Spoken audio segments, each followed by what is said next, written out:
Mayo experience. That Mayo experience. That Mayo experience. That Mayo experience.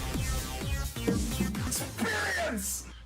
Welcome to the Pat Mayo Experience, presented by Underdog, the Week 15 rankings debate. We're using Ian Hartitz rankings from fantasylife.com. You want to see them? Besides watching them up on the screen, or if you want them in real time, just hit the description. You can get the direct link, as you can get to mine and Jake's. Jake's come out this evening. Mine come out on Wednesday afternoon if you're looking for them. Ian, the fantasy playoffs are here. Are you, sir, in the fantasy playoffs? Of course, man. You just join enough leagues, and just by chance, at some point, you'll have a good team here or there. But now we got a handful of good squads we're feeling good about. How about you, Pat? No, I played one season-long league, and I had to. It's my tank year, so I had to pay the extra money. But now I got all the picks, so I should win next year. Love it. On the 2026. Jake, do you do that in any of your like keeper leagues, dynasty leagues, where you take a look after week 4 and be like, I might be able to get the last playoff spot, but it's just more advantageous to sell everything I got and focus on next year? 2 years ago in my home league, home auction keeper. So because of that, same thing. Like I like to pounce early. I do the same thing when I'm in contention, which I am this year, is try to get those trades week 5, 6, because as soon as you get close to the trade deadline, everybody's trying to do it. And then at that point, I mean, you're either holding the bag in a really good spot and hopefully you're getting something done, or you're on the other side, of which that's the bigger thing, is I don't want to be on the other side of it and trying to chase and overpay. I've been seeing a lot of people, because this will be the advance week for the Underdog Best Ball playoffs as well. So a lot of people are through there. I had 50 teams in, and I advanced 13 of them. So pretty ecstatic about that, Ian, playing for the big money. Nice. There we go, man. Just takes one. It is kind of funny that I was looking back at some of my advancing teams last night too, and like you'll just be kind of going through a roster, like, okay, cool, and then it's Travis Hunter, and then it's 2 tight ends who've been on IR for the last 8 weeks. So got some skeleton squads out there, but hey, man, again, it only takes one. Yeah, only takes one. And Jake, the Best Ball PGA drafts have started now too. So content starting on that next week. Those are so much fun. If people are into drafting the NFL Best Ball teams, this is way better because the drafts take 10 minutes. That's the best part about it. I think you just said right there, is that it takes 10 minutes. Although best ball, I will say congratulations to you, Pat, because I felt great about my flex best ball team, because I started that one with Amon-Ra St. Brown, Brian Thomas, Terry McLaurin, and Kenneth Walker. I can tell you, yeah, I'm third to. Tell me how good you would have felt if those were your first 4 picks in a 14-team best ball coming out of the draft. And I'm third to last place. So kudos to you, for Pat, because best balls are not as easy as people make it out to be. Yeah, you just need to have like a strong stand, and hopefully that guy ends up paying off for you. Like I have Puka in basically every draft. I had Puka paid Dak off. Prescott on that one too. So yeah, it could have been nice. That's the move. And a ton of Drake May. I know everyone was high on Drake May. It's like, yeah, let's just take a ton of Drake May. We'll be good. And a lot of it, Ian, yeah, I mean, I know that you know this because we've been talking about it. We did the bust before the season. Like, some people be like, well, I don't really like Derrick Henry or Saquon Barkley, but like, I'll just get 25% of them. No, like I got 0% of those guys. No, yeah, and I did respect that about your pre-draft process, Pat. It is more fun to take some stands versus having this, just kind of base exposure, trying not to be too high or too low on any given person. Luckily, guys, the highest player I was on was Jalen Wright, and just had absolutely no concerns about him all year. Saw a huge Week 14 performance, and got him right where we want him now. Just love seeing a process come to play like that. Definitely, wasn't worried for the last 13 weeks or anything. I was in Kansas City this weekend for the finals of the Dog Bowl. So there was $1 million in prizes being given away in that room. And Achane was the number 1 pick for everyone in each of the 6 drafts that ended up happening. And everyone was feeling like really, really good. And then they were feeling really, really bad. None of the Achane teams ended up coming inside the top 10. Ooh, that's surprising. Well, he was about to go for 75 points. He didn't get hurt, so. He was. If you had added together all of the Dolphins' running back points, Achane would have been fine. But that didn't end up being the case, because the guy who was in, I think the guy who won had his 2 running backs for the week, Jake. He took them like last and last. He took Blake Corum and Tony Pollard. Yes. Blake Corum and the hated guy. Wow. Well, he ended up stacking up top. He ended up with like Josh Allen, JSN, Michael Wilson, and like Trey McBride. Like I think those were his first 4, some combination of like 3 of those guys, and then Puka and Pollard Bandit. That was his team. I mean, I mean, that's you can't do better. Quorum and Pollard. But nobody saw the Pollard thing coming. I will say that I know Ian was being tongue in cheek. I mean, one of my most roster players was Jaden Higgins, but one thing that did help me in a lot of places, as you guys know, like JSN everywhere. I think the highest on JSN. So congratulations to me on that one. Just ignore the Jaden Higgins part of it, and all those the other takes. And Travion Henderson. For context, Tony Pollard was drafted once over the 6 drafts this weekend. Seriously. Yep. He had more points in this game than he did his last 4 combined, and he did it against the best run defense in the NFL. We know nothing. Yeah, it was like I had the Tony Pollard under rushing yards like I bet every single week. And I was like, oh boy, it's halfway through the first quarter. This is cooked. Fun. Actually, hold on. Speaking of knowing nothing, Pat, I'm really curious I tweeted this out. So your 4-for-4 contest that you did Survivor with, that I made it to 2 weeks ago, but I'm still watching out of curiosity. So because we know nothing, who are the 2 biggest teams? Tampa Bay and Cleveland both lose at home, both lose to 1 and 2 win teams. There's 9 people left, Pat. Would you try to split the difference for 9 people, or would you just try to let it ride? First prize is $500K, right? Yeah, so you would split 55, 555. I would probably want to wait that out because of the prize pool. If it was $1 million guaranteed, I'd split it, but $500K, I let it ride. I tweeted 68% said they would split. I think the point that you have to take 2 teams at this point of the season and most of the good ones are gone. I think that's the fear a lot of people have. I guess it would depend too on what I had remaining, right? Oh, that's a good point too. Like if I felt that I was in an advantageous situation, although as you mentioned, we know nothing, I saved the Eagles for what was the last week or 2 weeks ago when they lost. Freaking Eagles destroyed me. Yeah, it's like the Packers dominated everyone all season long. Just every time you use the Packers, they lost to some garbage team.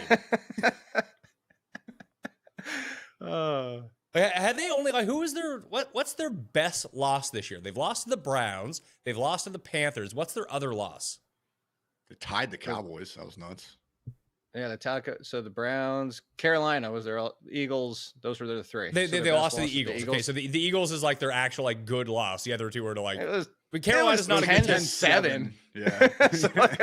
The Panthers are terrible. The Panthers are terrible. They're probably going to win that division because Tampa's also terrible, as it turns out. The Dolphins, too. The Dolphins have won like 5 of 6 inexplicably. What's going on? Well, their schedule went from being really tough to really easy. Basically, they just got a copy and paste of the Patriots schedule the past 6 weeks. I'm just saying, man, they had that team like a players only meeting after week 1. I thought the wheels were going to be off in September. So, kudos to McDaniel. He's kept the boys playing hard. Yeah, he probably kept his job, too. So questions, if you got them for the fantasy playoffs, put them in the chat. I'll try to get some right now. 14-team league. My running backs are Henderson, Chase Brown, and Judkins. So I don't really need Jalen Wright. Oh, that's too bad because he was going to be a fantasy winner for you, Ian. Should I pick him up and block everyone else to use his fab bucks for the San Fran defense this week because he has the Patriots? So I guess did I miss something? Or I thought Achan's fine. He is fine. I guess he's saying, like, do you drop Jalen Wright to use it as a block on a defense? Oh. I mean, I'm not blocking on defenses. I block on quarterbacks. Maybe if somebody was using Zach Ertz and lost him and the waiver wires picked clean almost of tight ends, and you're like, hey, I'm going to go block you. Like Fannin is out there, I would block with Fannin. If a quarterback is out there in the waiver wire, same situation. It would have to be a thin waiver wire and somebody was relying on Daniel Jones still through that leg. I would block on quarterback. I'm not blocking on defenses. We know nothing when it comes to defenses. We try to do our best, and the best defenses get 2 in fantasy, and the worst defenses can get 25. So I'm not blocking on a defense. Especially San Francisco's defense, Ian, who aren't good. No, they have been playing better. Again, schedule matters. I think they gave up 17 points like the Panthers and Browns in their 2 games before the bye. And they do have the Titans and now the Colts coming up, who suddenly went from being, a matchup we didn't want to target to maybe the best matchup down the stretch. So, yeah, I will say, man, if you do have that playoff bye, like I actually had the 49ers and the Chiefs as kind of the 2 defenses that I would, be willing to stash if it makes sense. So, honestly, again, it's tough. I don't think Jalen Wright's going to be relevant this week, but man, God forbid Achan takes another big bruise. Like you're going to be much more happy you had Wright versus the second DST. How cooked is this guy? He has to pick one of these guys to start. A.D. Mitchell, Michael Pittman, Justin Jefferson, or Chris Godwin. Well, what I mean, Godwin's fine. Godwin's been leading unless Mike Evans Eh. comes back. There's a slight concern there, but I would start Godwin for the best play. But Jefferson's got the Cowboys. He had the that's Commanders so- last week. Didn't I know. matter. It's so tempting. He doesn't. JJ McCarthy doesn't know he exists.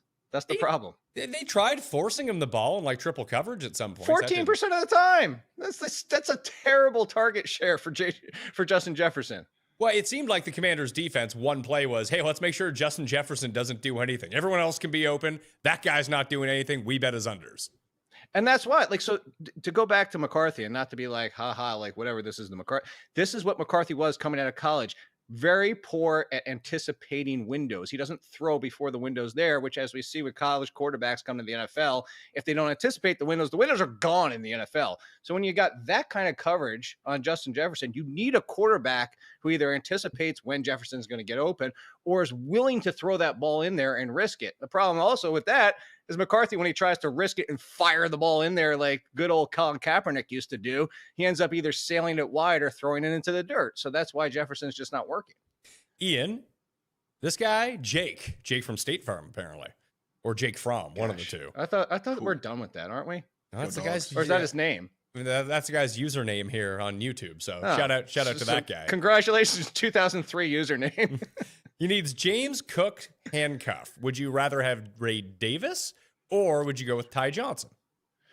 Man, the one game last year, it was all Ray Davis. Ty Johnson got to start, but then it was 23 of 27 opportunities end up going to Ray Davis. It has been more Ty Johnson this year, though. So Ray Davis actually had a good game a couple of weeks ago, but then I don't think he had a single touch on Sunday. So, man, I guess, I still say Jake, I'm where are you Davis. at, man? I think I still lean Ray Davis. I don't think it'd be workhorse, though. I do think it'd be more like 60-40 in favor of Ray. I just feel a lot less confident now than I did earlier in the season based on seeing Ty just really be the more clear number two that he was this time last year.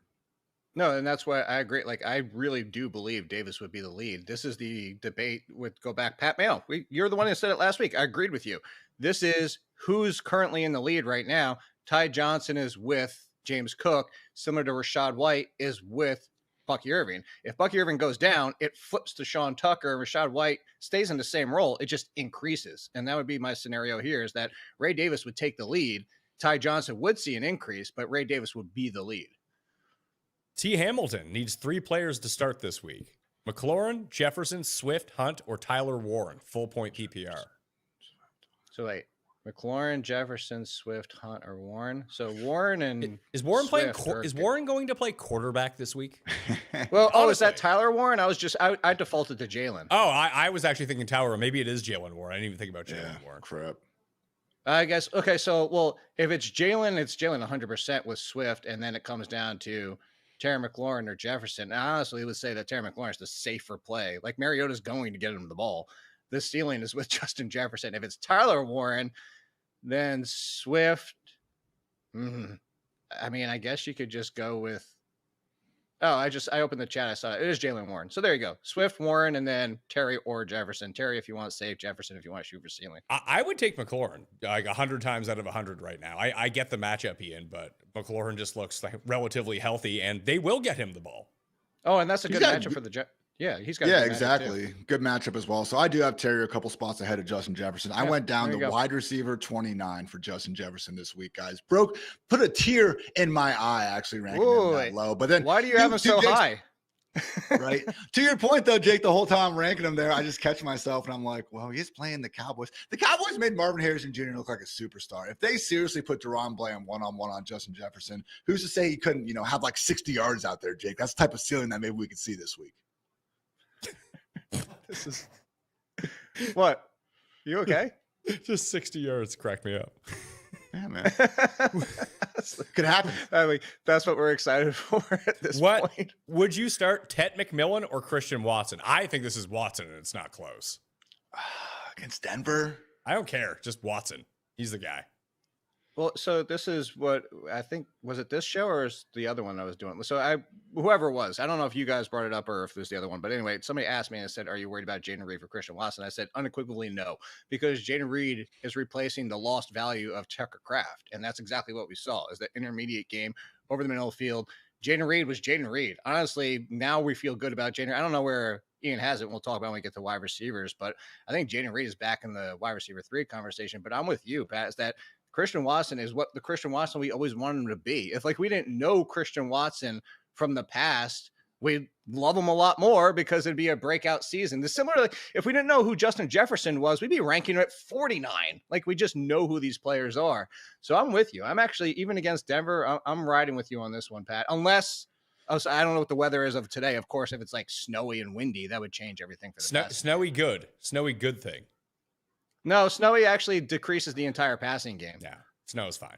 You want to Every single I'm weather telling you, system numbers, last week was a especially shootout, man. a Christian Watson type player that has that sort of speed. Just he might just be wide open 60 yards down the field. Fine. Like this was the same argument everybody said last week for this snow game that we just had, and it did the same thing. It mutes the passing game. You're right. It can still happen, and yes, they can still do it after the catch, but it mutes the entire passing game. Wait, which snow game are you talking about?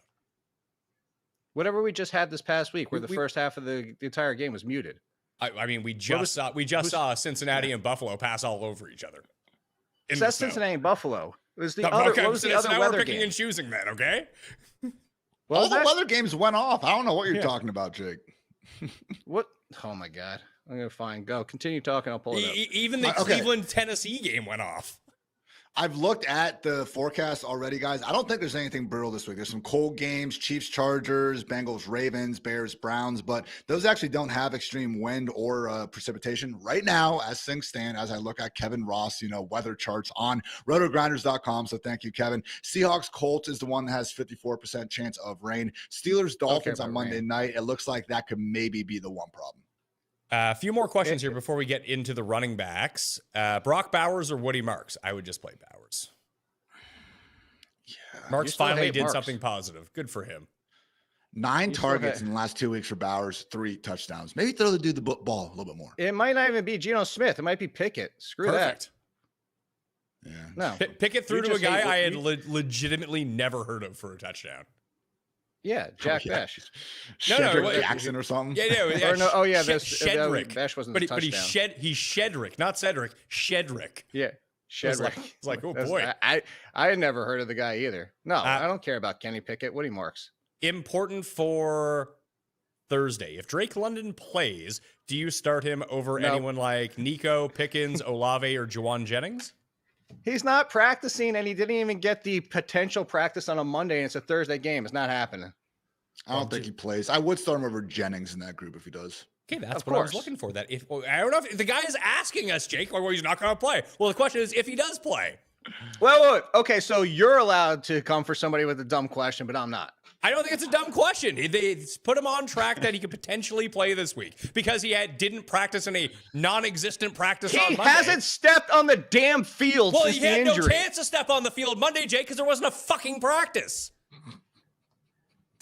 It's an estimated practice. He wasn't out there yet again. Cool. Go answer worthless questions. All right. You can come for people. I can't. It's fun. I can comfort people. That's not a stupid question. Apparently, what you think are It is stupid questions. I think you need to go back to the athletic comment section here, pal. Get your Okay. stupid YouTube questions in fight. over there. Okay. Theo Johnson, I think you need to go Isaiah take another Likely, or plane ride TJ and Hawkinson. Quiet some down. Well, answer the question I just asked you. I didn't hear it. Throw a Oh, pen of at course, your because you were laptop too busy again. talking. Here's the question, Jake. break another Here it is for you. question. Theo Johnson, Isaiah Likely, or TJ Hawkinson? Still didn't hear it. Theo. Thank you, Ian. These questions will just be for gotcha. Ian moving forward, so you can mute Jake if possible. With Kyron being number 1, can you also trust Blake Corum in this matchup, Ian? Man, not a ton. It was great to see last week, but let's face it, I don't see the Rams exactly rushing out to that big of a lead, every single week. But I will say, he's definitely gone to that kind of Tyler Algier territory where he's past Tyler Algier probably 10 or so carries per week. He's making the most of them. Where did I finish up with him? I'm RB41, so literally like the top guy who doesn't have like a concrete role in the offense. But even then, I got Kyle Monungai, David Montgomery, Jordan Mason, just a few spots ahead. If you wanted to put Corum, just ahead or with those guys, wouldn't exactly say you're crazy. AJ Brown or Tet McMillan, Jake? It's got to be AJ Brown. He's like the top 5 receiver over the past 5 weeks. I legit didn't hear her ask the question. I thought I wasn't supposed to be listening. AJB. What is your deal, Jake? Come on, step up. It's the playoffs. No time for this. Yeah. I need to step up. Yeah, you Make a do. play. Hey, Play fast, play loose. You're blowing it here on the questions. I don't know. The questions are for me. Do you I'm now doing what I'm told. I'm supposed to answer every fucking question, but when I want to be quiet, I have to be quiet. Then I'm also doing the well, wrong most thing of the again. time when I say, Ian, here's the question, you just answer anyway. So I figured you were still answering. Oh, also not fucking true. Not even close. There's 2 pork chop sandwiches for you. What's a pork chop sandwich? It's what I edit over. We talk. You about are this. an It's what I edit adult. over. Just say fuck. It's fine. I edit my podcast so it can stay clean. Why? You'll do better advertisers with the explicit. I don't do advertisers because I'm not a fucking shill. How about that? I mean, Jake, you're just saying you're not The whole rich. being a show or being a sellout thing, like, aren't It we all was- trying to make money? it was a Why joke. is that such an Okay. insult? All right, you guys make the jokes. I'll sit here and only be serious for the rest of the show. Well, you are serious. You seem like pretty butthurt about this entire thing. I thought the guy wow. the Way guy even to thanked- take it back to 10th grade with that kind of straw man, like, oh, your butt hurt. Yeah, I'm super butthurt. I mean, Jake, Pat. Jake, I'm so Jake, upset. You've ruined Jake, the rest of my listen to day. yourself. I can't survive listen anymore. to yourself. Pull it out. If you got the Oh plug in, oh pull my it out because it's gosh, I'm making you so uncomfortable, upset. pal. I'm I so think upset. You sound I'm super pretty upset. You sound I'm as very upset as Tim. What is Tim upset about? That Notre Dame missed the playoffs. The Jets lost the super Super Bowl. Daniel Jones' Super Bowl pick broke his leg. We're going to have a ton of fun with that tonight. Do we know who's playing quarterback for the Colts? Or do you have a guess? Probably Brett Ripien at this point. Ooh. I mean, I don't think the Phillip Rivers thing is going to happen. By the way, Quentin Jammer also doesn't think it's going to happen. Also, by the way, Quentin Jammer said he played the majority of the 2011 season, blackout drunk or hammered or whatever he said. And also, I realized with that, PFF's worst cornerback and passer rating allowed. So kids do not play professional football games when you are under the heavy influence of alcohol. So apparently weed is okay. Shout out Josh Gordon. But yeah, Pat, I thought that was an interesting Monday night lesson. So no Phillip Rivers? I don't think so. How offended are you if you're like Ryan Tannehill or Derek Carr or just like a 29-year-old free agent quarterback? Well, the Carr thing is, does he get his full payout if he comes back and plays? He might still be under contract. I don't know. Jake, do you think Rivers is real? I don't. Yes.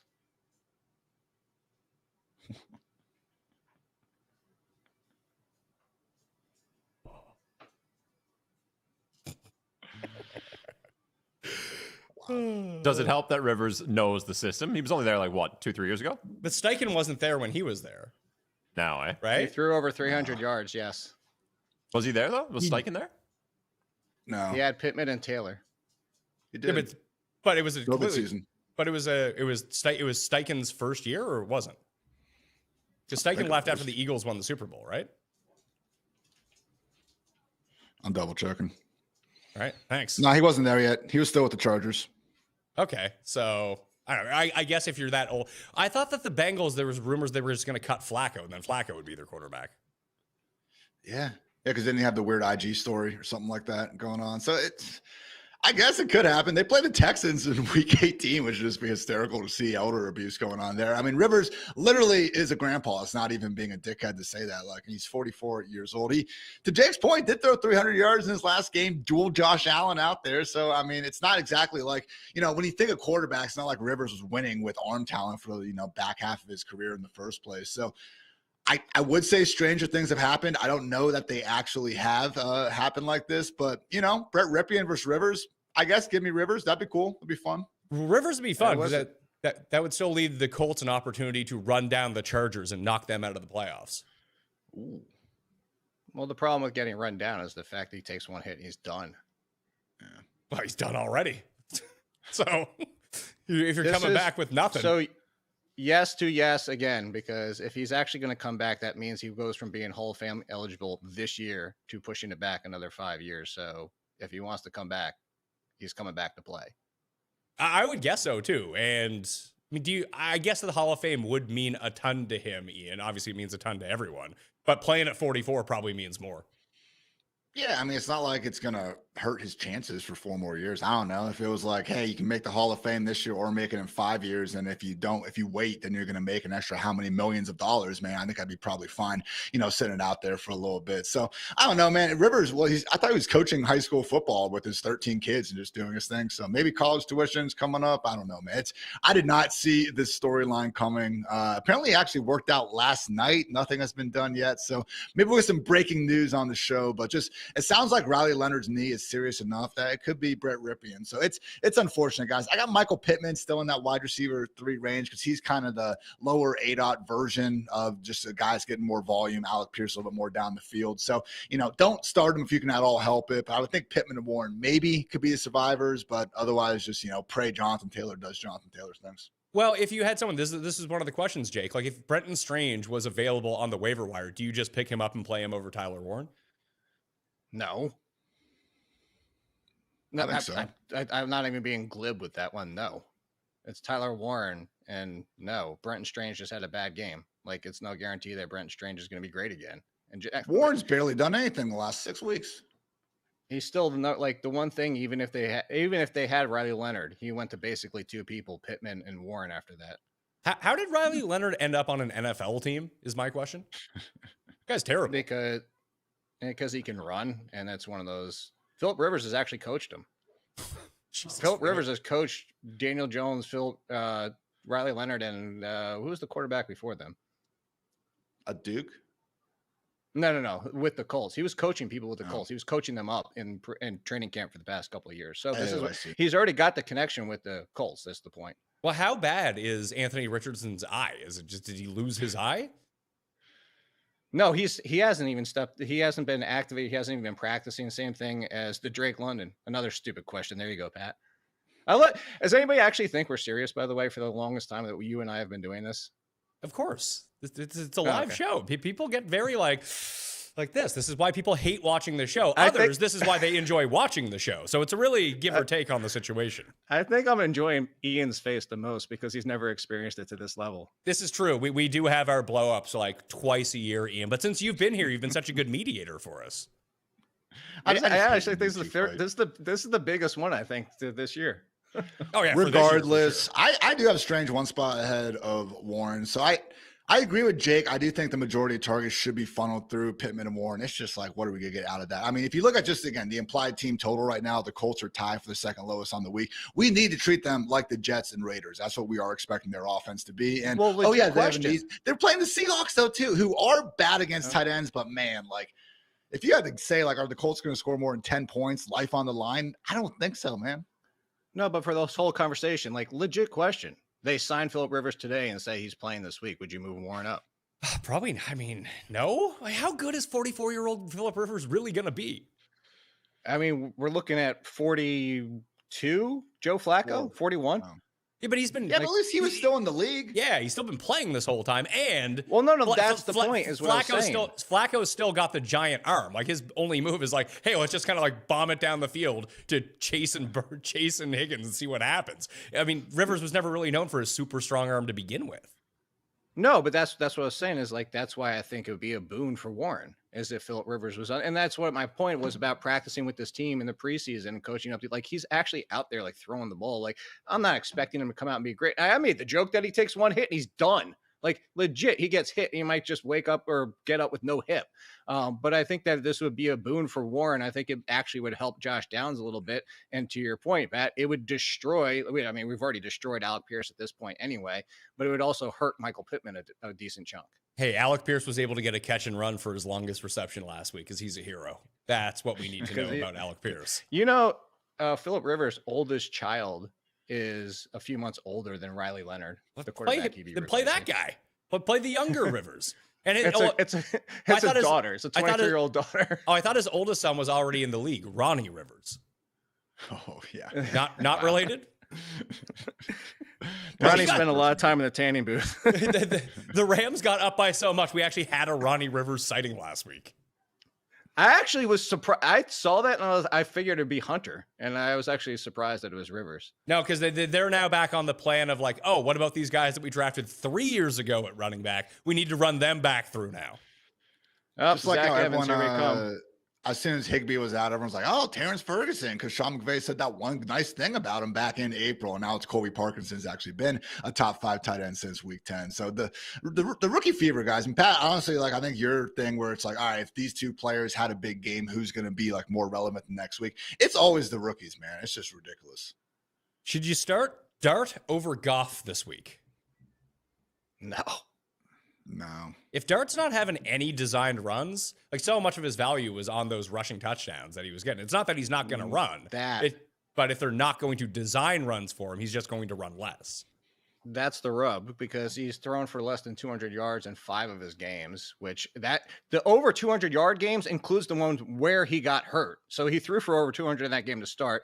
And then your point, Pat, is the biggest thing here. Over 40% of his value is rushing. And of that 40% of rushing, 70% of it, almost 70% of it, is from the rushing touchdown. So if he's not going to be running and design runs, as you said, at the goal line, Jackson Dart, he's essentially what I joked about earlier this season. I do think he has a better long-term prospect than him, but he is Giants Daniel Jones. This is exactly what happened. Well, I think the big problem here is they're also not even giving him a chance to really scramble. In that Patriots game, they were down 30-7 at halftime, and they still finished that game with the second lowest drop back rate, like under expected. So not only are they not using them on design runs, they're also basically just not even trying to win football games at this point. So, maybe he could still pop one off. I think Jackson Dart, just what he can do out of structure, is far more than anything Daniel Jones has ever done. So I still would be confident in his longer term ability, but just, for the rest of this season, probably not. Is there any worse year to have the first pick in this draft with both the teams currently 1 and 2 in the draft order not needing quarterbacks? Like, you can't even trade those picks at this point. No, you can. The NFL always trade for quarterbacks, and there's still people that strongly believe in Mendoza, and then there's the whole Dante Moore camp too, which I think those are going to be the top 2 quarterbacks. It could be one of those ones. It could be the Cam Moore draft. It could be go back to the Malik Willis draft. It could be like that. But with how many, look at the top of the draft. You have arguably 5 teams within inside the top 7 or 8 right now sitting there that you could argue should take Mendoza or Dante Moore. And that's the biggest thing, is why I was joking for the people that, Giants fans. The Giants need to be at least 1 or 2 to stay in front of them if they want to try to trade down. But to your point, Pat, it wouldn't shock me. It wouldn't shock me if this is one of those Malik Willis type drafts. I just think with how many teams are desperate right now we're talking about right now, we're calling up Phillip Rivers. Phillip Rivers? We're talking practice. We're calling up Phillip Rivers. Teams need quarterbacks. Is Ryan Tannehill not available? I think he's just done. I think it's more him. I think he's over it. I'm trying to think, is there anyone else who's just lingering? Like Desmond Ridder just got cut by the Vikings. He's better than Brett Rippon. Saints? Vikings? He was like the Vikings' 4th stringer. Now that, after Broseph had his start and that didn't work out, McCarthy came back. They're like, all right, Desmond Ridder, see you later. Really? I could see the Desmond Ridder one, but I think that here's my thinking with the Colts. And I know we're joking about the Rivers thing, but look at the Colts. They are right now strongly in the playoffs. So you're saying it's kind of almost treating quarterbacks as we do in fantasy. Like, you're going to go for broke. You're not just sitting here going like, all right, let me go find QB 22 and move along with whatever. Like, this is kind of like a why the hell not? Like, if Sanders hadn't started yet and the Browns cut Shedeur Sanders, I'm sure they would go that route. Like, they're just shooting for the highest upside, even if it ends up being Phillip Rivers. Give me Taylor Heineke, man. Yeah. Well, like, is he dead? Heineke, where is Heineke? I think he's a free agent. He's 32. He actually played for the Chargers last season. We're not going 4 years back like Mr. Rivers. We saw him step in that Washington Buccaneers game. There we go. Taylor Heineke. That's my pick. Yeah, Andrew Luck. Yeah, bring him back out from the Stanford sidelines. It's like now is the time. He's been waiting for this for 10 years. Luck is back. That would be like redemption. Like, Colts fans could never complain again about him leaving when he did. It's like he came back, tried to save the season. Come on, Andrew. I was looking through to see your point about like who's out there still lingering. Hey, Russell Wilson was just a healthy and active. They made him available. Here's another Pat. Here's another name. I don't even know this name. Connor Bazelak, the 3rd quarterback for the Buccaneers that just got activated somehow. Sure, that's a guy. I know that teams wouldn't do this, but there's got to be like the 2 best CFL quarterbacks whose season just ended. Like, go get one of those guys. Go get Tommy Cutlets. Oh God, no, he's on the Patriots. Yeah. Yeah, that's right. Yeah, he was healthy and active. They should have played him against the Giants. So here's a question. Woody Marks, Chase Brown, Breece Hall, Jalen Warren. 1.5 points for every 10 rush yards. Pick 2. Oh, wait, run through them again? That was too quick. Marks, Chase Brown, Breece Hall, Jalen Warren. Brown and Warren. Yeah. Unless we knew Tyrod was back, then I would go Breece Hall. But like, if they're starting Brady Cook, Didn't then Brady I'm Cook going get hurt? Warren. Did Brady Cook get hurt too? I think it was only Riley Leonard. Like I'm pretty sure if Tyrod's hurt, Fields is going to be playing because Fields wasn't really hurt last week. He was butthurt. Yeah, I don't know what happened with that. It was a midweek downgrade with the knee. So I agree. It's Breece Hall if we have Fields or Tyrod. Otherwise, it could be Warren. They asked Fields to go play Wildcat packages, and he said no, and then he was hurt. That's just what the Colts should do. Wildcat, Taylor, and Warren the entire game. I mean, wildcatting Taylor, they have not been feeding Taylor enough. This way it ensures that they do that. What's Kendall Hilton doing? Kendall Hinton? He's in the Hall of Fame. All right, of course. Let's see. Any more questions here before we actually get to rankings? 35 minutes into the show. This piece over on, I mean, it is Yard Barker, but it's talking up the fact that if it's not Tyrod Taylor, that they want to see what they have in Brady Cook. They saw. It was enough. It's enough damage. Like Brosmer? Yeah. Full point PPR. Who do you start between Jalen Warren, Judkins, and Hampton? Wow. Probably Judkins. Against Going to Chicago? be cold weather against the Bears, probably get 20-plus touches. I know it hasn't been the most efficient, and they just lost their freaking center. But Shedor's moving the offense enough that, like, they've separated themselves from not being a complete dumpster fire. It's like, okay, maybe they could actually go out there and score 2 or 3 touchdowns as a unit. So Bears getting healthier, but they still have been great against opposing RBs. I think Judkins there. Oh, someone said DTR, and this would fulfill my Jameis type of thing where, hey, you need a quarterback, Jameis is available. DTR might not, he's not on a roster anywhere, I don't think. He was on the Eagles. That was a while Yeah, I think ago. he's a free agent now. PJ Walker available? Who? PJ Walker? Yeah. Colin Kaepernick? Cap, let's go. Let's sell some jerseys. Give me Kaepernick and Johnny Football out there. Someone says CJ Beathard, but I believe he's the Jags backup, so he can't go. How much money is Mac Jones? No, Nick they Mullins is the backup. Oh, is it? So where is Beathard now? I think they just wanted you to say that. Let's see, he I was so ready for that is. joke. He's on the Lions. Okay, Who? Beathard. He must be on the practice squad. Is Hendon Hooker still their backup? Yeah. No, did they cut him? Wait, no. They? They cut Hooker. Hendon Hooker. There we go. Hooker injured again. Like he just can't get right. Cutting hookers, that costs way extra. Actually, it'd be fun. Has Josh Johnson played for the Colts yet? Ooh, I believe that he has.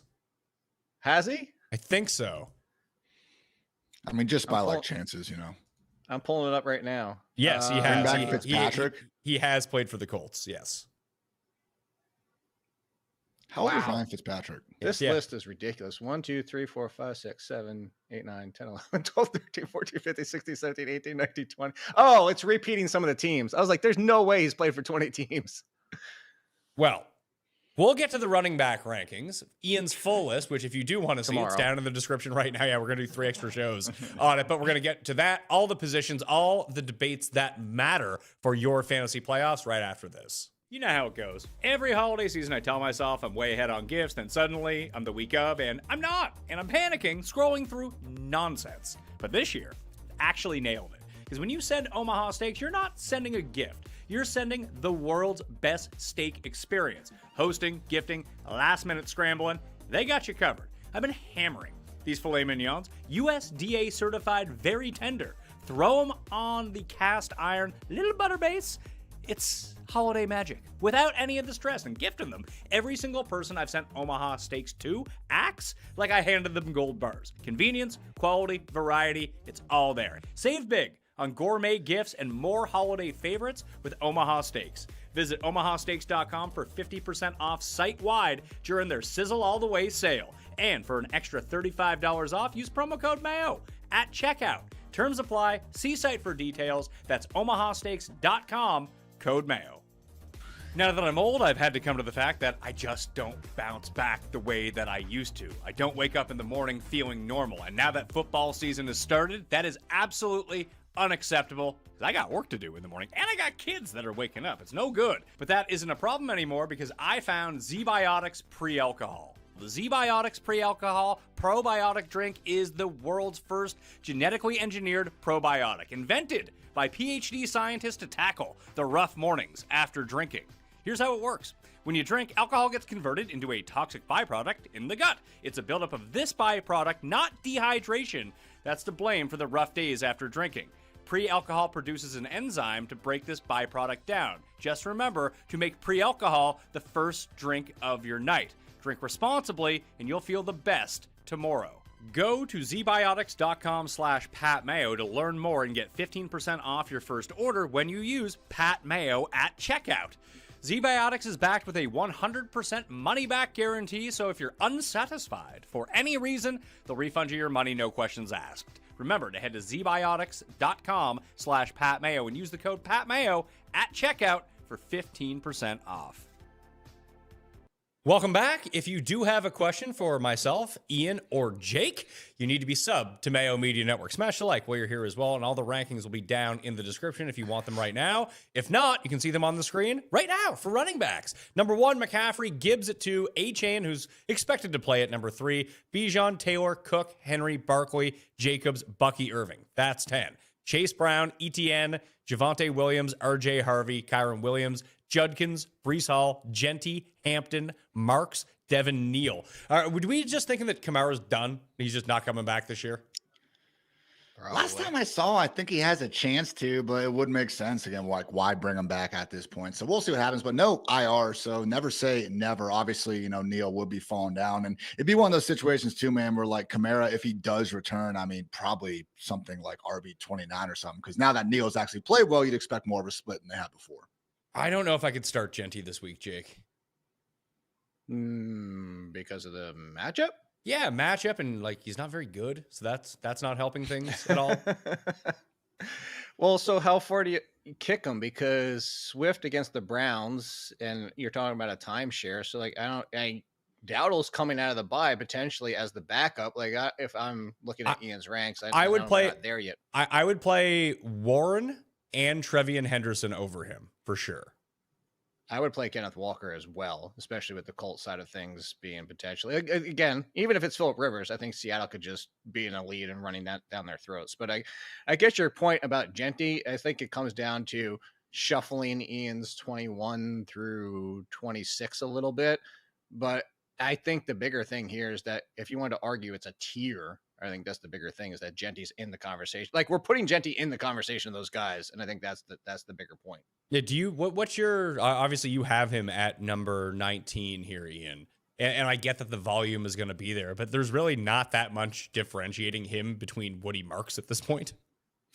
No, I think Brees Hall is probably in the same bucket. I mean, that is just outside the circle of trust. I would say Judkins is like the last guy I'm kind of confidently starting with any level, feeling good. But after them, we just start getting to more of the two-back committees. As much as, the Seahawks could run over the Colts and win by 40. That happened last week, and Kenneth Walker finished as the RB50. So it's just like, man, this dude, if he is ever going to break a long run again, like, that'd be sweet. But otherwise, it's just empty yards between the 20s and Zach Charbonnet, I guess, whatever touchdowns happens to be available. So I hear you guys, but once you get down to this area, like even Jaylen Warren, it's a good enough matchup. But who's to say Kenneth Gainwell isn't just going to be the more productive back on Monday night? So, if you want to play with one of those committee backs, I get it. But it's ugly, and that whole kind of tier is a bit wonky. See, who else do we have down here? Tracy for sure going to play? It sounds all right. He had the hip/stinger injury. He said before the bye that he was fine, so keep an eye on it. I will say this surprised me. Over the Giants' last 3 games, I kind of mentioned how they're running the ball more. Tracy and Singletary have combined for 4 total top 15 finishes. So, not exactly, again, fireworks going on in New York, but for whatever reason, man, both these running backs have actually been okay. Winnable matchup against the Commanders, too. So in my article on this, I actually highlighted Tracy, Singletary, Ramondre, and then Chris Rodriguez. 4 guys kind of in that RB3 2-3 range where the matchup's good enough where, again, if you have an unfortunate start-sit decision with one of those guys, I do think they could actually maybe help you out this week. Yeah, I think Chris Rodriguez can almost help you out in most games where they don't lose 31-0. And even you still ended up with like 5.5 yards per carry in the game. It's just there's nothing else you could really do. Like, why would you be running the ball at that point? Well, so part of that, to go back to the Giants, is running just because they don't want to do too much in the passing game, even with Jackson Dart back. That's another one. So both the Panthers, I would have them closer, and I might even lean Hubbard over Dowdle with what happened before their bye. But again, that's the point, is we don't know for sure. Ian might be right that Dowdle should be well ahead in front of Hubbard, but just what happened right before the bye. Part of that was the matchup. And I brought this up on that one, is like, and people like didn't understand to your point before, Pat, about the comments of the Athletic as saying that Dowdle's pass blocking deficiency compared to Hubbard. It's not that Dowdle's utter trash. He's just not a great pass blocker. That specific matchup they had right before the bye against that pass rush, against that defensive line, they used Hubbard more, and then Hubbard looked better in that game, and they continued to use Hubbard throughout that game. So I'm not saying this week is a similar concern, but it's enough of a concern that I would put them very close, and I would put the Giants very close. And I would actually say, that's the one I would push back more on. I would actually lean to Singletary over Tracy, not so much because of the injury, but because of Jackson Dart's last start and then his start when he came back from injury. They did lean to Singletary more, and I wonder that if that's like a makeup of why they have Dart back there and not calling him any runs for him, is that Singletary fits better next to him for that situation. I'm not saying it's a guarantee, but I would lean Singletary just a little bit more because of that. Pollard's yeah, getting I disagree with you there. I think that last game was Tracy being hurt, and the 2 weeks before, I mean, it was 46 or 31 touches in favor of Tracy. So give me Tracy. Pollard's getting no love from you, Ian. He's back. I'm calling it a Fugazi, man. I'm not going back the wall here with anyone from Tennessee. I appreciate Chamari DK in return yardage leagues, but otherwise we are staying firm. I ranked him ahead of Tajay Spears for the first time in several weeks, so I guess that's my thank you to Tony Pollard here. Jake, I guess this probably doesn't really make that much of a difference because we're talking about being in the fantasy playoffs now, and if you drafted Tony Pollard, chances are you're not in the fantasy playoffs. You're not. But like, would you give some consideration to him? Because I wouldn't, but that's me. No, I wouldn't either. I don't want to give consideration to the entire Titans offense. Like, Ayu Manor, we're going to chase the touchdown. The joke that he just made about DK, like, we're not doing that. This is the Tennessee Titans. It's a one-off kind of week situation. I know the 49ers haven't been 100% healthy, but I think I would also wait a little bit that even at 50% health coming off their bye at home against the Titans, I'm not risking any of them. Ian's rankings we would have to, sorry, real quick, Pat, we would have to squeeze the Chargers running backs based on what we saw last night. Obviously, Kamani actually wound up being the leader in the snaps, and it was just one game, so we'll see, what happens in the future. But I would say Hampton, if you wanted to bump him down a few spots, I know Marks and Neal are gross, but we could be looking at an extra 10 touches for each. I think Hampton's more of a low-end RB2, but now someone where, again, I'd probably bump him up ahead of Charbonnet, ahead of Tony Pollard, get him actually closer to Chuba Hubbard and Kenneth Gainwell. Any love for the backups on Baltimore, Jake, if Keaton Mitchell's going to miss this week? If Keaton Mitchell, I would stash Ali. But the thing is, Ali is a little bit more like, it's funny, we're talking about the conversation before with the Bills. Ali is more like Justice Hill, which should, at this point, because what's left, if Keaton Mitchell's out, should be the next one up behind Derrick Henry just because what's left. But I think he would split with somebody that's depending on whatever they decide to do if something happened to Derrick Henry. But he is more of a pass catching option than Derrick Henry is. So if that's what you're going to chase, I'm okay with it. Why do they even mess around and take Derrick Henry off the field, man? We saw 2 weeks ago, he takes a check down 44 yards against the Bengals. He has some ugly drops. I get it, but it's not ridiculous. He's caught 15 of 20 targets this year. And man, like from a defensive perspective, like when you see Rasheen Ali back there versus Derrick freaking Henry, like how's that not changing things? My freaking Buckeyes in the Big Ten championship have 4 tight ends on the field, and you're taking Carnell Tate and Jeremiah Smith off the field. Like I just think coaches overthink this sometimes. Leave your best freaking players on the field. It's the same argument we've been making for years, Ian, is like, why not at least 4 screen pass attempts a game to Derrick Henry, given what we see? I know we're talking fantasy, but everybody talks about Mike Tomlin might need to go. I think Harbaugh might have hit his, he's hit his peak. He's hit his best. Like, it might be just a refresher to get Harbaugh the hell out away from the Baltimore Ravens at this point. See, I think out of all of the coaches that have been somewhere too long and need to go, Sean McDermott is clearly the answer. get rid of Sean McDermott. Which is crazy because it hasn't even been that long. It's been like, what, 7 years, 6 years now? I know, but it's not as Harbaugh long. It's definitely not as Tomlin long. Like, I would say well, Tomlin. McDermott. And McDermott's supposed to be your defensive mastermind. That has been the biggest problem for the Bills. Every freaking one of these Kansas City losses. Like, I remember breaking down before they played in the regular season. Josh Allen has actually been better, and the offense has scored more points in the playoffs than the regular season against the Chiefs. The problem is the defense all of a sudden gives up an extra 2 touchdowns per game when it matters. So, again, like, you're supposed to be his defensive mastermind. Like, all right, man, well, when it matters, you got to do something. Otherwise, what is it exactly that you do here? The only thing that the Bills do well is they have Josh Allen. Like, their entire coaching staff is pretty inept. Like, Joe Brady is not a good offensive coordinator. He just happens to have Josh Allen. And that's what pissed me off about the, everyone eats mantra. No, it's Josh Allen is so freaking good that your sad sack of wide receivers and tight ends and running backs, aside from James Cook, yeah, like everyone eats because you don't have any actual ballers out there. So they can, scapegoat Stephon Diggs because he missed one pass against the Patriots. By the way, your kicker still missed a 40-yard field goal to help lose that game. So it's just wild to me how Stephon Diggs is so freaking good for them for 4 years. One drop in a game where you could have made a field goal anyway, and now it's been like 2 straight years of, we actually don't want a number 1 wide receiver. Like, all right, hope you guys are happy with Josh Palmer, in January. And Josh Palmer's not even on the field. Yeah, thank you. He's their wide receiver 1. He's hurt, but, Oh, they had to cut Elijah Moore, too. I thought that Brandon Cooks would have made more of an impact if this was 10 years ago. Yeah. Gabe Davis, man. Davis was looking like their best dude out there right now. It feels like that entire staff, if they can't make the Super Bowl this year, like, they just fire everyone, bring in. It's like that Chargers team with Marty Schottenheimer. They went 14-2. They were really good under Marty. They just kept losing in the playoffs. Like, you got to go, man. We need someone else. Yeah, that's why I go back to like the Harbaugh thing. Like, it's not that they have, obviously Super Bowl. I just feel like we've kind of hit the point of we're not going to get better at this point. Like, we need to find a refresher for this team. They also Keon Coleman, wide receiver 54, Travis Hunter, wide receiver 52. Just saying. Pretty good stuff. Ugh, it's terrible stuff. Keon Coleman has legit been on like half the teams in my home league. Like, everybody keeps trying. Like, stop. Why? Like, you're not going to find the magic. He is the new Marquez Valdez-Scantling. Like, stop. You haven't figured it out. Did Scantling get any targets this week being active for the Steelers? I didn't even look. I don't think he might got one bomb. Did he? He didn't catch it. I think it was a goose egg. Well, obviously. I don't know if did he get the target? He did. Yeah, you're right. He got one target.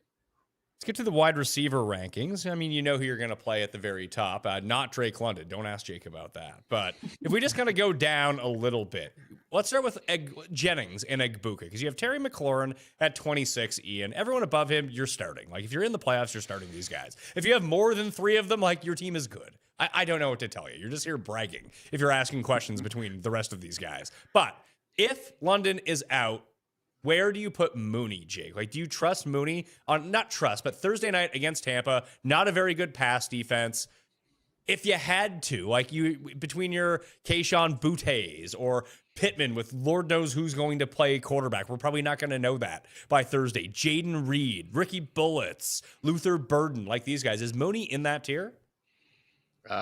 So yes, because especially you're talking about a pass funnel defense. I was legitimately surprised that we were able to get the touchdown from Neal against the Buccaneers last week. But it's interesting because we kind of hit on it earlier. Like, I trust Reed and Godwin a lot more than Ian does in his ranks. So both of them would be above Mooney for me, but Booty is the name that immediately said, where would he be? I was like, one spot right behind Keyshawn Booty. Because you have, that was kind of what I was looking at, right ahead of Michael Pittman. Because remember, guys, Kirk Cousins actually last year shredded this Buccaneers defense, had 2 4-touchdown games against them, and Mooney has started to look a little bit better. Caught the one moon ball touchdown from Cousins a few weeks ago. He actually caught a 25-yard touchdown on Sunday, but as he was going down the sideline, the 1 inch of his cleat was out of bounds, so went in the books, just a pure incomplete pass. But he has actually looked a little bit healthier here down the stretch. Lest we forget, he broke his freaking collarbone in the preseason, and we just never actually got the report about it. So it would have been nice to know, Falcons, but I guess it is what it is. So yeah, I would say wide receiver 35 there for Mooney with no London. Yeah, add to that, sorry, Pat, to add to that, like the Darnold, see, we're good. To add to that for the Darnold Mooney thing is last year with Kirk Cousins, there was that stretch where Mooney actually had more fantasy points than Drake London with all of them on the field. He was doing better with Kirk Cousins than Drake London was for that stretch. Christian Watson's at 32. We discussed him earlier in the show, but he would be in my circle. Like I'd play him over Zay Flowers, who doesn't really Thank do you. anything. That's exactly where I was going to go. I would also play him over Mike Evans if Mike Evans plays. Cause I don't know what, like how. I feel like my team would need like some sort of. I would need to be a heavy underdog this week, Ian, to play Mike Evans if he was playing. Agreed. Yeah, it's one of those things where I feel more confident Evans immediately walking back into a full-time role because they're just waiting for the collarbone to heal. It's not like a knee injury where like, okay, are you not at 100%? Evans is good to go. He's been able to keep the conditioning up throughout this, time on the sideline. So I don't know, man. Mike Evans, what's he need? 230 or so yards per game to try to get to 1,000 by the end of the year. So I hear you on Watson, but like Pat Surtain is one of these rare cornerbacks who actually will travel with the opposing number one. And I do think that is going to be Watson out there. So I know Toyotathon, Jordan Love's been great. So a couple spots. You really have him up there in the top 20 though? Yeah. Well, he's been that good because and where Surtain is vulnerable is getting beat downfield. Like if you can get behind him, I mean, and that's the biggest advantage of Christian Watson. And so I'm not saying it can't go south because he might jam him up the entire game, but I believe Christian Watson at this point with how the Packers are using him, how the Packers are at with a healthy, I would actually, Ian, I'd be more with you. It might sound crazy to people, but I'd be more with you if Jaden Reed hadn't come back and didn't look close to 100% already. Like I don't like them again with that Tucker Kraft void being filled by Reed. I don't like Christian Watson as much as almost being on an island because Romeo Doubs was doing nothing. Romeo Doubs has been doing nothing outside of 1 week. Yeah. I think Watson's a boomer bust wide receiver 3. He's been booming and wouldn't be surprised if there's a bust this week. Were you guys, is there any of the Bears receivers you feel relatively good about? The Luther Burden got usurped by freaking Zacchaeus in routes. It's not just the play and that the Zacchaeus had the better score. He actually, Luther Burden stayed the number 3 without Roma Dunze. So I don't trust this team as far as I can throw it. And they're running the ball anyway, because that's all they need to do against most teams at this point of the season. So against the Browns, no, I don't want to trust any of those wide receivers. I would still go with Burden. I think you have Burden too low here at 38, Ian. I would bump him up. Like I would play him over Egbuka right now, who absolutely reeks. And I'd play him over Justin Jefferson, who reeks.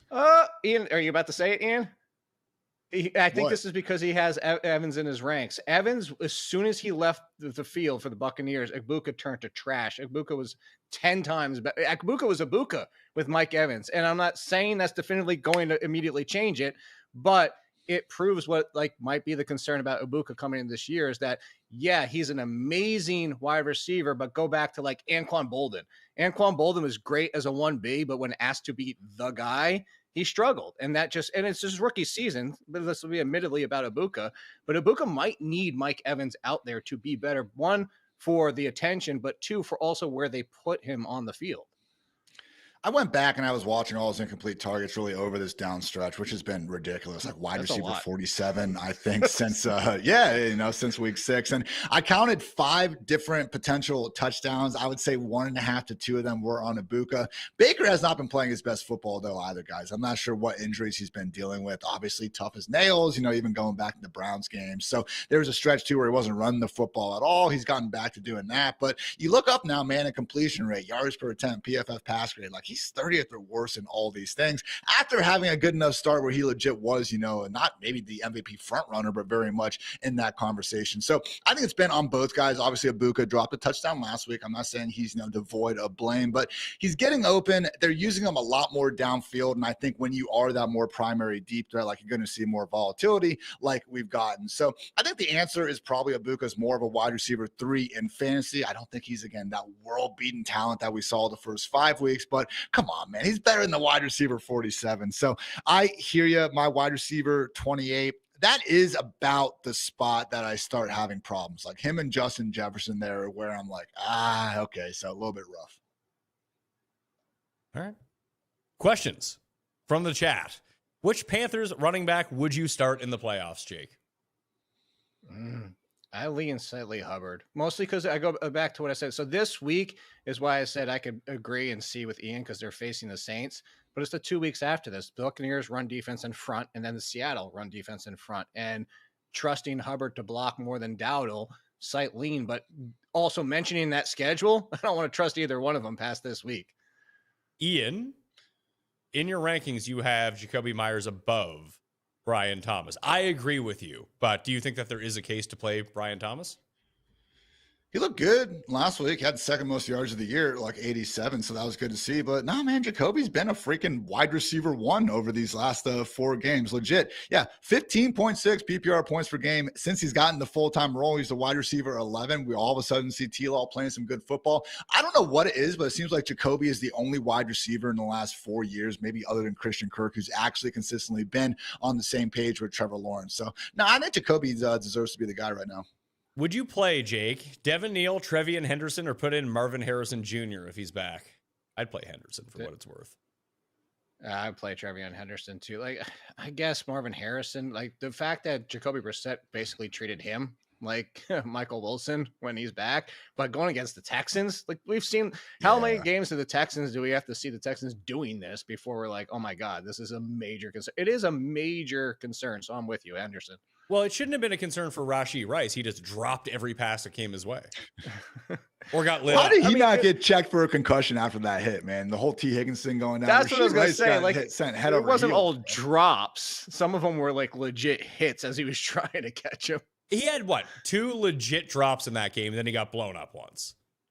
I was going to say, I was actually starting to pull up. I was going to see how many drops he actually got credited with. It might be probably more than none. the 2 you're saying.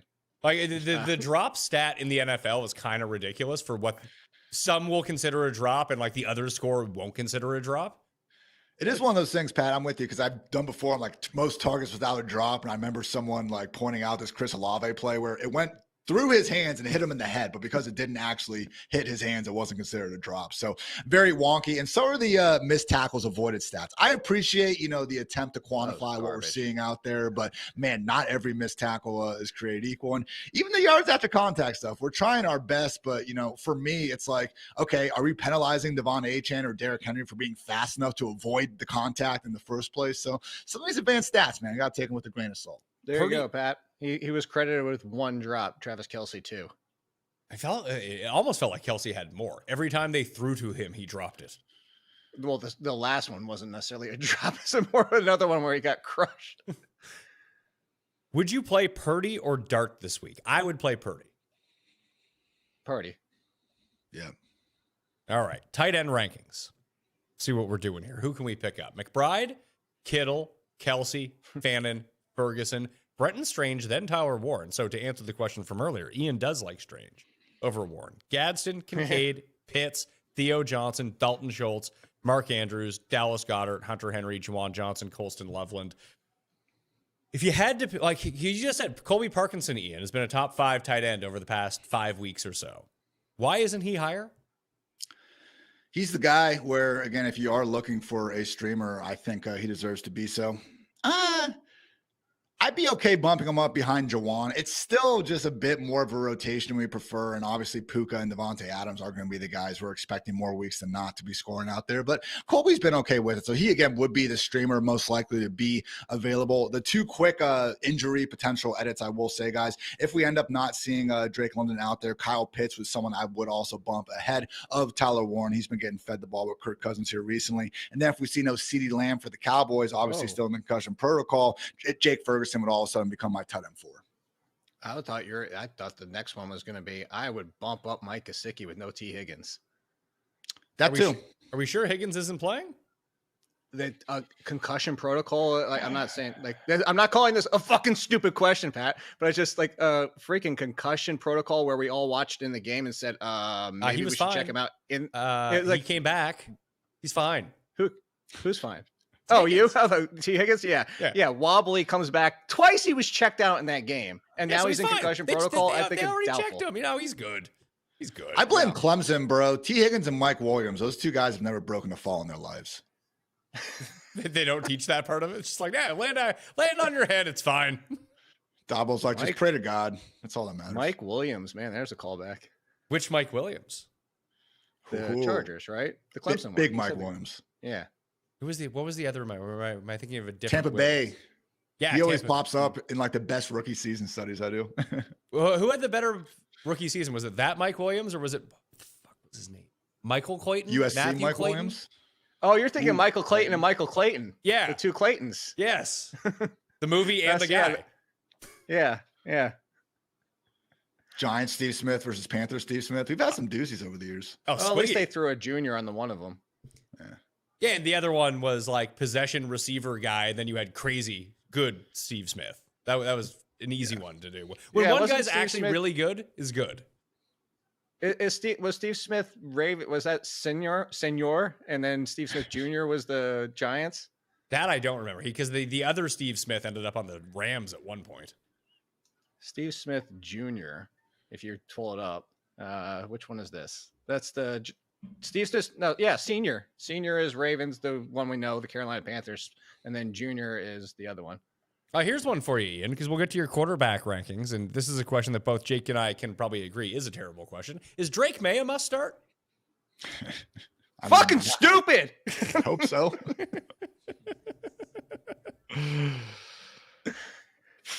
I got Allen, Hurts, Burrow, Stafford ahead of May.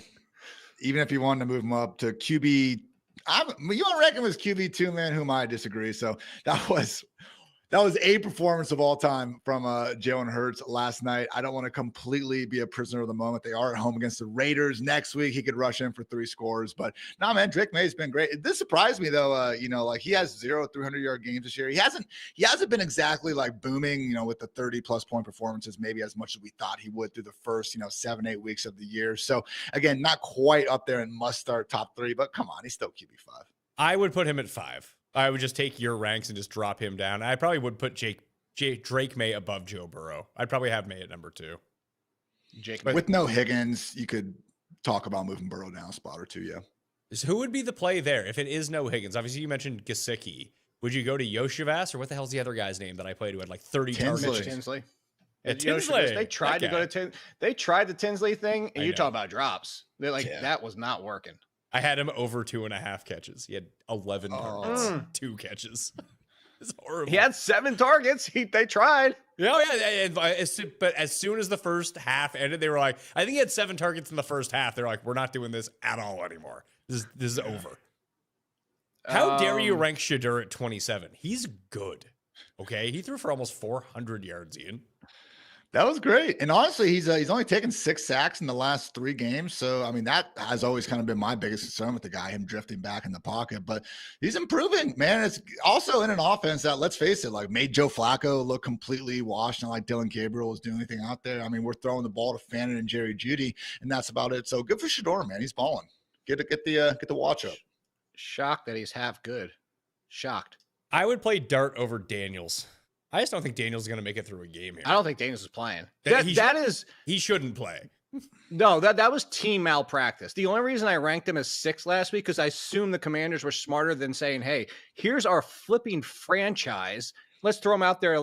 He wasn't even landed on. He just got pushed to the ground and fell on his arm, and he's done for the day. You are the worst. That is the stupidest thing I've ever seen in my life. Can you tell him fired up about this? If it is Mariota, though, I might just cross out Daniel's name and put Mariota in there. Mariota, low-key, guys, is been more efficient than him, and he's running the ball. So, yeah, I'm with you, though. Just considering the fact that Daniels isn't going to be leaned on in the run game, that's why Dart's low. So I'd be fine flipping those guys for sure. Why is J.J. McCarthy so low against Dallas? It's J.J. Because McCarthy. of one good game. Well, he's had like 3 good games in total over the season. No, he had one amazing quarter, and then but listen, those count for fantasy days. I understand that, but we're taking the sample of who JJ McCarthy has been, and that's the biggest thing. Like he was one game where he was like QB 18, and then that was his first. I admittedly played well in that game. That was his best game of his career, but to bank on it 2 weeks in a row, like to your point, Pat, if you wanted to say over Tua against Pittsburgh, yes. Over Aaron Rodgers, cool. I'll give you that. I wouldn't push him inside the top 20. Where is Jacoby Brissett? Man, 19's tough because he's good every week, even against Houston. Because he'll get his 20 minutes of garbage time at some point. It is funny to me how, and again, he's been great for fantasy, but Jacoby is 1-7 this year, guys. Like it just has not equaled to anything close to real life success. And he's had some pretty bad turnovers. I mean, it has been garbage time induced in a lot of these games. So it's just so tough, man. Look, Wait, Ian, I think QB 19's right. Are you telling me QB wins are meaningless? Are you telling me that? Like, I know, but like it has to matter a little. Like when the entire discourse is like how much better Jacoby is than Kyler. no, I'm like, agreeing is with he? you. Like, Yeah. they're so overrated. It's like saves or wins in baseball. Like, He's as shocking as this sounds, because Murray you'd think would be super fun. It just seems less sad when Jacoby Brissett is playing. You just have some of these drives with Kyler Murray. You're like, oh my god, like what are you doing? You're supposed to be better than this. The level of expectation for both them, like you assume that Brissett is going to be really bad, and he's like not super bad. It's like, all right, he's pretty good. well, that's why Gannon's probably on his way out too, is because you could argue that this team, since Gannon's been in control, has just not done anything to help Murray run this offense the way that Murray would need to run this offense. I could see Bo Nix having a really good week here. This is a perfect Bo Nix spot against Green Bay. Green Bay is so good at generating pressure with 4. We know that Denver's offensive line, Ian, should be able to give Bo Nix some time. And if they do come through with 4 and drop everyone back, it's going to be like 60 rushing yards for Bo Nix.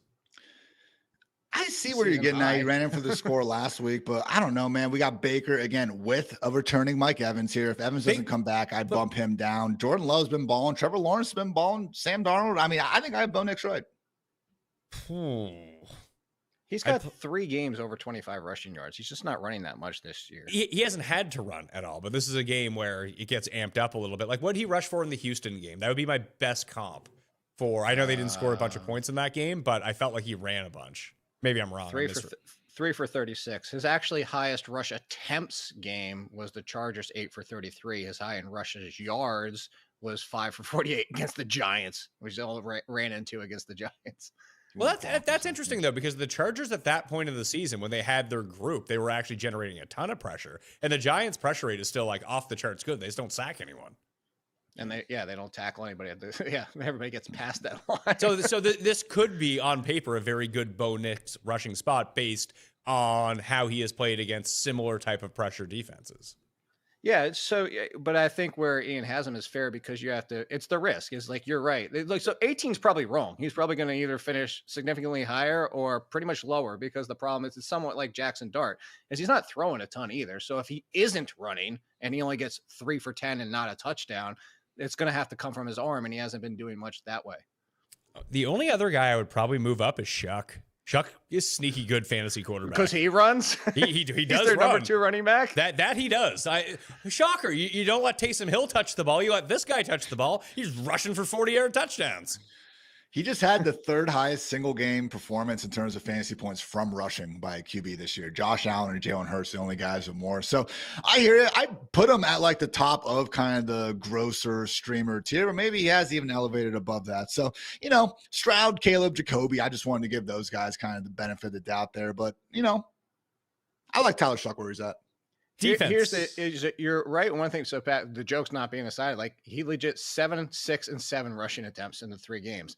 The problem is 0, 2, and 0 passing touchdowns. So if it doesn't happen on the ground, I mean, he's not doing it through the air. And Chris Olave's not 100%. But at this point of the season, like if you're streaming a quarterback from down in this range, be it a super deep league, you had Jaden Daniels and didn't get Mariota in time, super flex league, and you're looking at Chuck, like you're only playing for upside. Like it doesn't matter if he has a bad game, you're probably going to lose anyway because you had to start Tyler Shuck. Like I would at least roll the dice on the guy that could score the 30 points rather than Tua, who just probably isn't. Like that sort of guy. That's where I agreed with you on McCarthy. Like McCarthy, Sanders, Shuck, that's, if this is a super flex 2 quarterback league, you just need to shoot for the ceiling. Yeah, all those guys are in that range, but I think that also comes down to the fact, do you actually rank them 14, or you just make the point that they're worth the risk? Of all those guys, I like to take the shot on. So Shuck would be one of them. Sanders, Tyrod, if he ends up going, JJ McCarthy. I actually think Cam Ward's in a nice spot here, Ian, against a defense that I said I don't like because I don't think it's good, but they're going to get pushed. Like San Francisco is going to put up 24 in the first half, and it's just all shell defense. I appreciate the 3 to 4 wild throws that Cam Ward makes per week. I think he could still have a very nice, bright future in the NFL, but no, man, come on, Cam Ward. Give me Tyler Shuck over Cam Ward and all those guys, definitely. Yeah, go ahead. Question, and Jake, don't scream at me, please. Brock Purdy, would you block somebody from getting Brock Purdy this week? I think they have Jaden Daniels and maybe somebody like Daniel Jones, maybe. So they're going to go for him. Would that be something that you would do? Who else is on the waivers? Yeah, No, like, I don't need a quarterback. yeah, but like if I it's know. not if Who it's else not is Purdy, out there? who else would they It's have? an It's like incomplete Shuck. fucking question. Like, it'd be Shuck or Cam Ward or Sanders. Exactly. One of those guys. Yeah. I would. Yeah, screw it. Then yes. Playing Tennessee. Yeah, if you have to dig that deep and it's Purdy and then we're jumping down into the 20s, then yes, I would block. I'd fucking do it. Pat, I don't even think you need to send this one to me. I don't have enough time to edit this. Defenses. The move is, Jake, that when this video is posted, it'll process within, I don't know. For some reason, YouTube takes a long time to process. But maybe I can throw it up on the Spotify feed and send it to you. You just go to the bottom of the description, hit show transcript, Control F fuck, and then you'll see all the fucks. I get that, but it at the doesn't... exact time that they are. So occasionally it misses one because just like right now, I thought you were done talking. I started talking over you. So that's one. And then two, because you edit for the intro. So the timestamps aren't 100%. So I'm like listening to like... They're 20 seconds. They're probably 11 to 20 seconds off. Once you know when one is off, you'll know when they're all off. I tried that. It doesn't work. Like you would think, but it's like, it's a range. It's like 20 to 40 seconds for some reason. I don't know why. I can't explain it, but I've obviously been doing this for 14 weeks now. It doesn't make sense. All right. Defenses. What are the best streamers you got on the go, Ian? Because I was looking at San Francisco. They're below 25%. I like Washington a little bit this week, and Dallas. Yeah, I had if they are available, Jaguars, they're 41% rostered on ESPN, but just a bunch of turnovers this week, facing against the Jets. If they are available, then they'd be my number one. But otherwise, I'm with you, man. You look at the 49ers, I mean, Titans, Colts, these next 2 weeks, that's two great ones. And, that's a defense that actually, again, is being complemented by a good offense on a team that actively still is trying to win games. So I would go ahead and give them the nod as well. Not this week. The Chiefs do get the Titans next week. If anyone out there is lucky enough to have, a first round bye, Chiefs would be a nice stash there for that one. Dumpster diving, I would say, with all due respect to Shador, Bears at home, lead the league in takeaways, getting a little bit healthier. I do think them against the Browns makes sense. If you really need some Saints guys, I don't love it because I don't think their defense is great. And obviously, not exactly, competing for anything at this point. But Panthers, Jets, and Titans these last 3 weeks, I mean, they're the team that popped up there with Tampa Bay as kind of like the best fantasy playoff schedules. Are we not under? Where's Jacksonville for rostership? You said 41%. Yeah. Oh, okay. So I'm with you. If they're available, yeah, give me they're Jacksonville. available. I was going to say, I thought they were pretty low. I would have Jacksonville probably at 4 in the rankings this week. Yet, like the Texans, the Eagles, and the Seahawks, I think are all in just primo matchups, great defenses. Then it probably is the Jags next. Yeah. So the thing why the Jags stood out to me too is that if we're looking ahead to week 17, they get the Colts, which not knowing what that situation is. And then to your point, I think that's the third time I said to your point, Pat, 49ers get the Colts next week too. So they go from the Titans to the Colts. And honestly, the Chiefs this week, that Chargers O-line's in a rough spot, man. Like they're going to be at home in Arrowhead. Though. They have everything on. Their McDuffie's defense hurt just too, doesn't so. score a lot for some reason. Like that's the problem. Their defense just doesn't put up fantasy points. Yeah, I'm with you. I hear you. It's just the 2 week stretch, a banged up Chargers at home, and then the Titans. I think that's also an Arrowhead. Like that's pretty nice. Yeah, it is. Could be a lot worse, I suppose. But San Francisco is so widely available, just pick them up.